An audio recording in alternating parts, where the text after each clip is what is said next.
жарық болсын, құрметті оқырман, сіздермен бірге сіз білесіз бе айдары. Жол апаты орын алды. Еске сала кетейік, кеше облыс аумағындағы тас жолда 55 көліктің қатысуымен жол апаты орын алып, 6 адам зардап шекті. Сөйлем тұтастай орыс тілі үлгісі бойынша құрылған.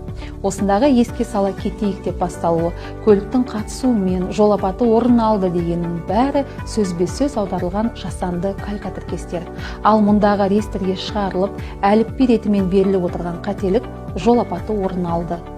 Тікелей көшіріп аудару салдарынан туындап отыр. Орын алдыны қоспай-ақ жол апаты болды, жол апаты кезінде жол апатынан 6 адам зардап шекті деп жазылса, сөйлем баршаға түсінікті әрі қазақша жатық құрылған болар еді.